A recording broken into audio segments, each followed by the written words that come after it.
Hello mga sis, this is Pika Sima, ang inyong Filipina dito sa Europe, Romania. So pag-uusapan natin ngayon ang about sa terminated contract dito sa Romania bilang DH at nanny.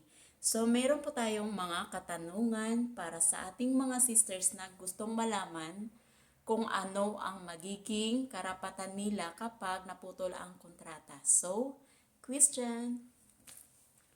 How it begins the cutting of your contract? So, bago pa naputol yung kontrata ko, nagpaalam na ako sa amo ko last month by April. Yeah.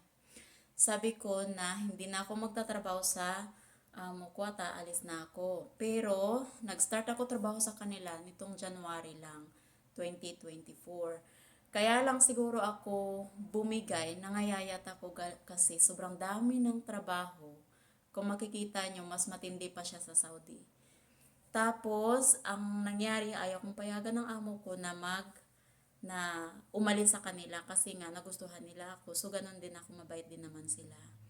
Ngayon, ang nangyari, tinago nila yung passport ko at saka hindi nila binigay yung ID ko or kinuha sa immigration yung aking ID para meron akong visa dito na 2 years. So, yun, kailangan natin yung ID nila. Kumbaga, ID natin dito na magagamit natin. Ngayon, nagpunta ako, nung day off ko, nagpunta ako sa police station para i-report yung sitwasyon ko na gusto kong umalis sa employer ko pero ayaw ibigay yung passport ko. So, ang nasa station, police station, ay tinawagan nilang employer ko at sinabing ganito ganyan, yung aking passport, ganito ganyan. Tapos, ang sabi nila ay, wala naman daw sa kanila yung passport ko. So, ang nangyari, pagka kinagabihan, okay naman sana, pumayag na yung amo kong lalaki na magstay working sa kanila. Continue working. Pero, ako na yung asawa ayaw nang pumayag. So, yun yung nangyari. Pinakuha na yung damit ko nung pagkagabi. Tapos, walang binigay sa akin na kahit na anong passports, ID, any kind of contract, wala. So, umalis ako at nag-stay ako sa boyfriend ko. Ngayon, ito ang next question is, How long you've been working for them? since January, February, March, April. So, 3 months lang. So, dapat sa sahod ako bago ako umalis sa kanila. Parang 4 days na lang yata sa sahod ako.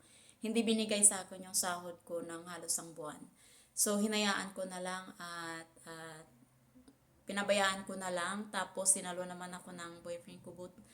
Buti mabait naman dito yung kasintahan ko. Since single mom naman ako sa Pinas, wala naman akong partner. Kaya, normal lang na magkaroon tayo ng boyfriend sa ibang lugar, lalo na pag nagkasundo kayo at mabait naman sila. So, next question is, What the family wanted from you? so bago pala ako umalis, sinabihan pala nila ako na I need to pay them ng pera sa halagang 3,500 euro sa expenses nila sa akin. Kaso lang, sabi ko wala akong ganong halaga. Kung gusto nila, mag-continue ako work sa kanila hanggang sa makabayad ako. Pag nakabayad na ako, aalis na ako sa kanila at hindi na nila ako pwedeng hawakan kahit ng agency. Basta, naibalik ko yung nagastos nila sa akin.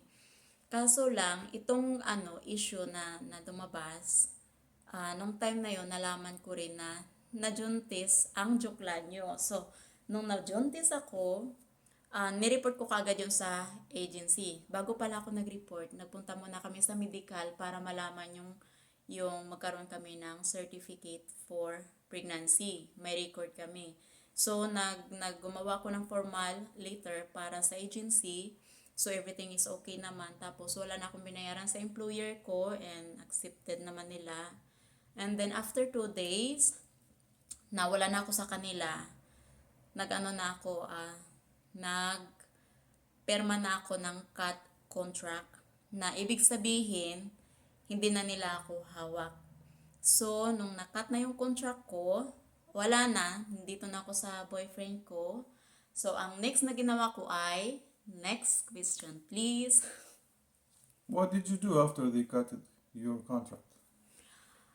So, nung time na nagkat ako ng contract, pumunta ako sa office nila, tapos inabot sa akin yung iba kong mga gamit pala na naiwan, and tinanong ko si babae kung nasaan yung passport ko.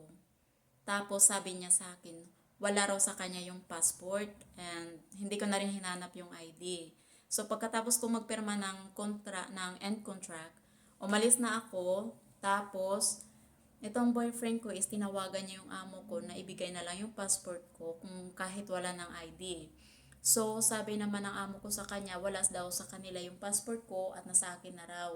So, sabi ko wala sa akin. Kaya, medyo nalilito kami kung anong pwedeng gawin namin noon. Kasi nga, hindi ko alam kung hanggang kailan ang visa ko na mag-stay dito. Gawa wala na akong kontrata.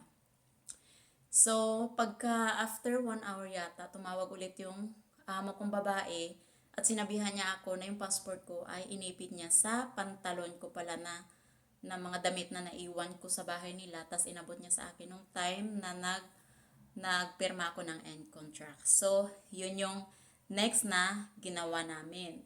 Tapos, nagpunta kami sa immigration after 2 weeks yata yun. After 2 weeks.